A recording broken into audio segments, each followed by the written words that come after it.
ও পৃথিবীর মানুষেরা, একজন হাফেজের কোরআনের কেমন সম্মান জানেন, একজন আলেমের সম্মান কেমন জানেন?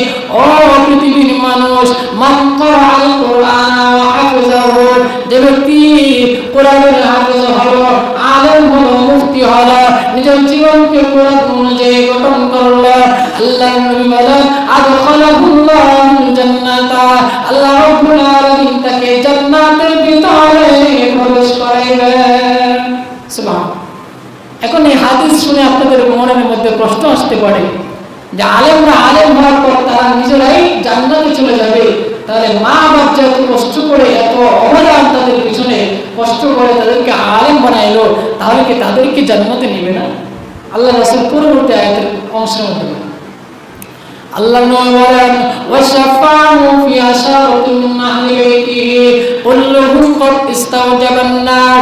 আল্লাহ নবী বলেন পৃথিবীর মানুষেরা কাল কিয়ামতের ময়দানে আলেমরা শুধু জান্নাতে যাবে বিষয়টা এমন না।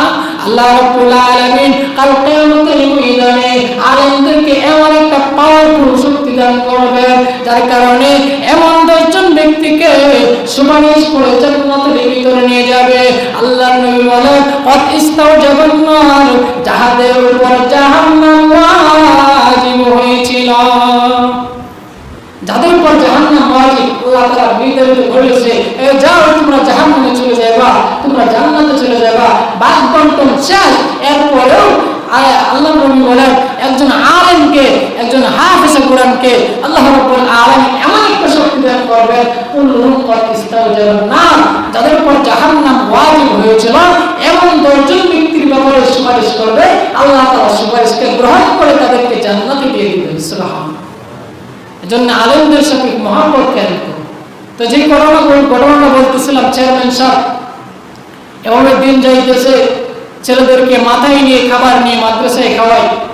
একদিন যখন একটা ছেলে বললো যে এই গরুটা এখনো কেন খাবার নিয়ে আসে না, তো চেয়ারম্যান সাহেবের কাছে যখন এই কথার আওয়াজটা গেল, তখন মনের মধ্যে ব্যথা পাইলেন। কি করলাম, আমি নিজে আমার বউ রান্না করে দেয়, আমি নিজে রান্না করে মাদ্রাসায় নিজের পাতিল মাথায় নিয়ে আমি খাওয়াই, আর আমাকে কি করব? তখন মনের মধ্যে ব্যথা আছে। তখন চেয়ারম্যান সাহেব মাদ্রাসায় গিয়ে আগে মাদ্রাসা তো বন্ধ করে দিয়েছে, যার কোনোদিন খাবার খাওয়া। এই অবস্থা করার পর বাড়িতে চেয়ারম্যান সাহেব আসার পর বালিশের মধ্যে শুয়ে চেয়ারম্যান সাহেব ঘুমিয়ে গেছে। ঘুমিয়ে যাওয়ার পর স্বপ্ন দেখে হাসরের মাঠ কায়েম হয়ে গেছে, ইসরাফিল সিংহার মধ্যে ফুঁক দিয়ে দিয়েছে। অমনি চেয়ারম্যান সাহেব দেখে মানুষ দৌড়াদৌড়ি করতেছে, ছুটাছুটি শুরু করে দিয়েছে। কেউ মিজানের সামনে দাঁড়িয়ে গেছে হিসাব দেওয়ার জন্য, কেউ ফুলসিরাতের ব্রিজের সামনে দাঁড়িয়ে আছে, কেউ হাসরের ময়দানে দাঁড়িয়ে আছে। এমন এক কঠিন পরিস্থিতির মধ্যে অমনি চেয়ারম্যান সাহেব তাকিয়ে দেখে ওই যে পৃথিবীর মধ্যে আমি যে মাদ্রাসার ছাত্রগুলোদেরকে খাওয়াইতাম, ওই ছাত্রগুলো জান্নাতের লাইনের মধ্যে দাঁড়িয়ে আছে। অমনি ওই ছাত্রগুলো ঘুরে পড়ে দেখতেছে, দেখার পর দেখে আমাদের চেয়ারম্যান সাহেব দেখা যায় ওই মিজানের সামনে আল্লাহর কাছে জবাব দেওয়ার জন্য, হিসাব দেওয়ার জন্য লাইনের মধ্যে দাঁড়িয়ে আছে। অমনি একজন ছাত্র আরেকজন ছাত্র বলে, ও ছাত্র ভাইয়া আসো, মেম্বার সাহেব, চেয়ারম্যান সাহেব যদিও আমাদেরকে পৃথিবীর মধ্যে কয়েকদিন হলে তো আমাদেরকে খানা খাওয়াইছে, যা আল্লাহ রাব্বুল আলামিনের কাছে সুপারিশ করে তাকে জান্নাতের ভিতরে নিয়ে যায়।